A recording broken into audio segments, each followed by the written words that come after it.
Petit match à la thé, ça fait du bien. Vous connaissez tous sûrement Kiki la petite sorcière, qui est donc l'une des grandes œuvres du studio Ghibli. Et aujourd'hui, je vais vous partager les origines de ce film que vous avez sûrement vu et revu. Kiki la petite sorcière, ou encore Majo no Takyubin, littéralement le service de livraison rapide de la sorcière, est le 5e film du studio Ghibli sorti en 1989, qui n'est autre lui aussi que l'adaptation du roman d'Eiko Kadono, paru lui en 1985, qui lui d'ailleurs est désormais disponible chez Inis Éditions en 2 volumes. Donc oui, je les ai lus tous les deux pour vous afin de pouvoir y trouver quelques petites différences entre le film et les romans. Eiko Kadono est né le 1er octobre 1935 dans le quartier ancien de Tokyo.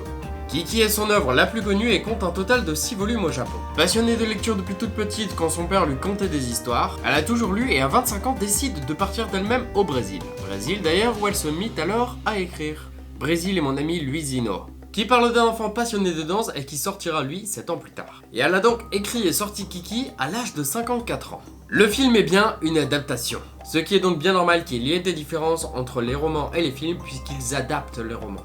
Et je vous parlerai donc un peu plus tard de certaines différences. J'ai des trucs Kiki un peu partout, ouais. Le projet d'adapter le roman en film est venu à Hayao Miyazaki lorsque ce dernier remarqua des similitudes entre le personnage de Kiki et certaines employées du studio Ghibli. C'était des animatrices, les employés. D'ailleurs, je me demande comment il a pu faire un peu ce rapprochement. Miyazaki étant alors beaucoup trop occupé avec la réalisation de Totoro, le projet a donc alors été assigné à 2 jeunes débutants. Suano Katabuchi qui avait travaillé avec Miyazaki sur Sherlock Holmes et Nobuyuki Ishiki au scénario. Miyazaki n'est alors pas satisfait du tout du scénario produit par Ishiki, si bien qu'il s'implique de plus en plus dans la scénarisation de ce dernier, jusqu'à devenir le principal réalisateur et scénariste. Donc quand même, le mec il est vraiment pointilleux sur le truc quoi.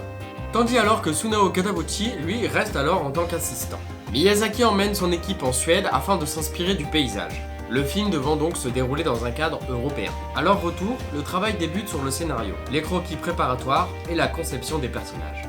Pour ces derniers, Miyazaki se base souvent sur son entourage, tel Kiki qui est inspiré de la fille du producteur associé Toshio Suzuki, ainsi que des jeunes animatrices travaillant au studio Ghibli. Le scénario fut donc abouti le 8 juillet 1988. Miyazaki s'attaque alors donc au storyboard du film, puis il se lance donc alors à la réalisation de celui-ci. Le film devait d'abord durer 80 minutes, mais devient alors un long métrage d'une durée de 102 minutes. Donc au final, on a quand même ajouté 22 minutes parce que Miyazaki les a jugées assez importantes au développement de l'histoire. Par ailleurs, saviez-vous que la musique sonne elle-même très européenne ? Il n'y a donc pas finalement que l'aspect de la ville de Koriko qui sonne très européenne, mais également la musique. C'est Joe Hisaishi qui s'est occupé de la composer. Tandis que Yumi Arai compose et interprète donc quant à elle l'opening Ruji no Deongon et l'ending Yasashisani Tsutsumareta Nara. Et ces deux musiques sont d'ailleurs composées toutes deux dans un style des années 60-70. Mainichi du meilleur film d'animation au 44e festival du film Mainichi. Meilleur film et meilleur réalisateur au prix de l'Académie japonaise. Meilleur film, meilleur personnage féminin et meilleure musique au 12e Grand Prix du magazine Animage. Prix des lecteurs de la revue Kinema Jumpo. Médaille d'or du film japonais au 7e annual Golden Gross Award. Autant vous dire que Kiki la petite sorcière a rapporté déjà pas mal de petites récompenses. Et on comprend pourquoi ce film est génial et mérite toutes ses victoires. Passons maintenant aux différences du roman au film. Bien évidemment, je ne vais pas énumérer toutes les différences. Le but étant aussi que vous les découvriez par vous-même lors de la lecture. Mais sachez qu'en gros, le premier volume correspond au film. Dans le roman, on apprend qu'Okino, le père de Kiki, est ethnologue.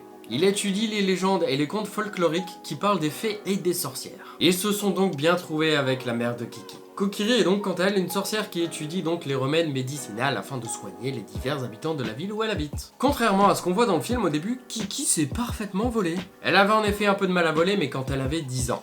10 ans est donc l'âge où on découvre la sorcellerie et où on commence à voler de ses propres ailes si je puis dire sur un balai.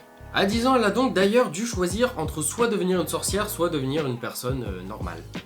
Et vous savez qu'au début, elle a vraiment hésité. Kiki entendait tout le temps les personnes de son école dire qu'elle voulait faire exactement comme leur mère. Kiki ne voulait donc pas devenir une sorcière tout simplement parce que sa mère en était une et qu'elle voulait prendre une voie différente. Dans le roman, quand Kiki arrive à Koriko, donc dans la grande ville où toute l'aventure au final se passera, les habitants ne sont pas très charmants avec elle.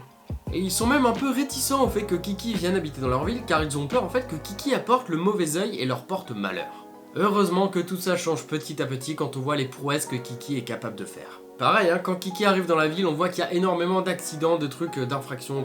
Genre c'est un peu la merde quand elle vole, puisqu'elle ne sait pas très bien voler, alors qu'en fait dans le roman, bah il se passe pas tout ça. Et d'ailleurs ce passage pour moi c'est donc un petit plus qu'on retrouve dans le film, car pour moi c'est une scène assez importante. Car elle marque bien l'arrivée de Kiki dans une grande ville, ce qui la change donc de sa petite bourgade habituelle.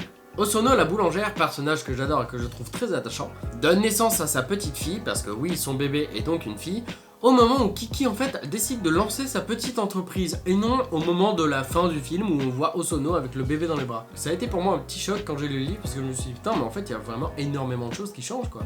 Dans le roman, Kiki rencontre Tombo, déjà oui d'ailleurs il faut qu'on en parle de son prénom parce que Tombo c'est... Enfin un tombeau quoi, c'est pas la joie. Bien évidemment ça n'a pas la même signification. Heureusement d'ailleurs. Et lorsqu'elle le rencontre, ce n'est pas du tout, mais alors pas du tout, comme dans le film. En réalité, Kiki a enfin pris un jour de congé et se repose à la mer. Et lorsque donc elle ne prête plus du tout attention vraiment à ce qui l'entoure, bah en fait Tombo, qui est donc au courant que Kiki est une sorcière, va donc alors échanger son balai avec le sien, parce qu'il pense que le balai de Kiki est donc magique, et il pense aussi qu'elle n'allait pas le remarquer, que c'était pas son balai. Petit con va. Puis il va monter en haut d'une petite colline, et il va courir et va essayer de s'envoler avec le balai de Kiki. Je ne sais plus si c'est pareil dans le film, mais balai que lui avait offert sa mère.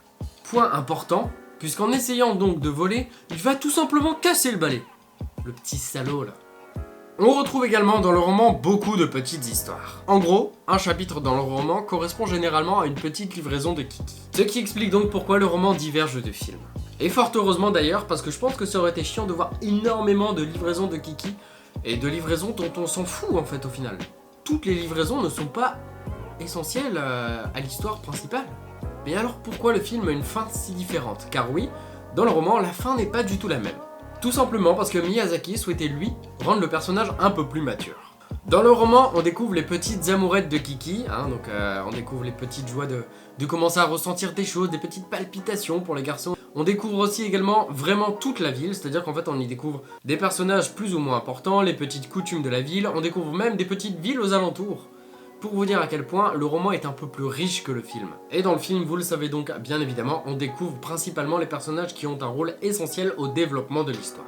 D'un côté tant mieux, parce qu'en 1h22, si on nous présente un tas de personnages dont on s'en fout royalement et qui n'ont pas d'importance, bah c'est chiant. Miyazaki modifie alors son scénario pour que son personnage affronte l'anxiété, la désillusion et la solitude. C'est sympa, c'est cool de faire vraiment souffrir un personnage comme ça de 13 ans, c'est cool. D'ailleurs, faut qu'on revienne dessus. Kiki a 13 ans, elle est foutue à la porte par sa mère, elle doit se barrer de la ville carrément pour ouvrir son commerce et vivre de ses propres ailes. Y a rien qui vous dérange là-dedans. À 13 ans, tu dégages et tu vas vivre de toi-même. Sans argent, sans rien en fait. Un peu violent quand même, comme méthode d'apprentissage de la vie. Et il ajoute d'ailleurs notamment la notion de l'argent. Parce qu'il faut savoir aussi que dans le roman, Kiki ne se fait pas du tout payer ses services de livraison. On doit tout simplement lui offrir un petit quelque chose en échange. Elle se fait quand même bien douiller. Dans le roman, elle n'a donc jamais au final d'argent. Comment elle fait pour se nourrir exactement? Il reste énormément de différences entre le roman et le film, mais je n'ai pas envie de tout vous raconter parce que franchement ça a été un énorme plaisir pour moi de les lire. Donc si jamais les romans vous intéressent et que vous avez envie de vous les procurer, n'hésitez pas du coup à aller faire un tour sur le site de Ennis Edition afin de pouvoir vous les procurer. En tout cas voilà, j'espère que la vidéo et que le concept vous aura plu, ça a été pas mal de travail, beaucoup plus que d'habitude parce qu'il a fallu donc vraiment que je regarde le film, que je lise les romans, que je me renseigne, que je cherche des trucs à droite, à gauche. On n'hésite pas donc à s'abonner, à mettre un pouce bleu, à mettre un petit commentaire sur un retour positif ou non de la vidéo si ça vous a plu, les points que vous saviez pas, si vous avez lu les romans, je sais pas moi. Je vous dis donc bisous sur les fesses. Et on reviendra bien évidemment pour l'épisode 2 qui parlera quant à lui du manga au film. Mais lequel sera choisi parmi tous les films qu'on a pu avoir jusqu'à présent? Vous avez une idée ?